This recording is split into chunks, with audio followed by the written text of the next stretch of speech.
একটা মেয়ের জীবনে স্বামীর চাইতে আপন আর কেউ হয় না, মা বাবাও না।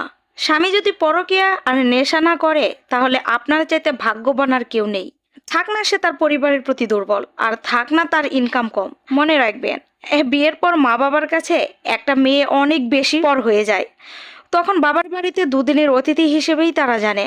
ধরেন আপনি যখন তীব্র যন্ত্রণা নিয়ে স্বামীকে ছেড়ে বাবার বাসায় চলে যাবেন, বিশ্বাস করেন আপনার মা বাবা কখনোই আপনার সাথে আগের মতো ভালো ব্যবহার করবে না। যখন 15 থেকে 20 দিন হয়ে যাবে বাবার বাসায় থাকবেন, তখন থেকেই আপনাকে তারা পছন্দ করছে না। মুখে বলবে না, কিন্তু কাজে বুঝিয়ে দিবে আপনি তাদের কাছে কতটা বেশি। আপনি খেতে বসলেই মনে হবে আপনি অনেক বেশি খাচ্ছেন, আর এটা মনে হতে বাধ্য করবে আপনার মা বাবা।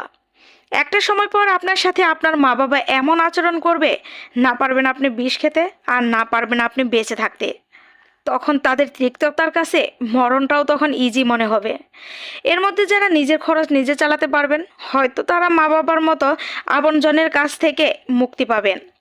আর যারা সম্পূর্ণ মা বাবার উপর নির্ভরশীল থাকবেন, বিশ্বাস করেন বোন, মরতে মরতে বেঁচে থাকতে হবে আপনাকে। তখন শুধু এটাই মনে হবে, যারা আপনার জন্ম দিল, পৃথিবীকে বুঝতে শিখালো, তাদের কাছেই আপনি বোঝা। এসবের চাইতে তো স্বামীই ভালো ছিল।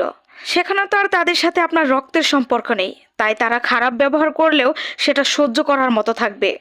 সেখানে যত কষ্টই হোক, অন্তত 2 বেলা 2টি খেতে তো পারবেন। হাজার কষ্ট হলেও সেখানে আপনার মাথার উপর অন্তত একটা ছাদ তো থাকবে।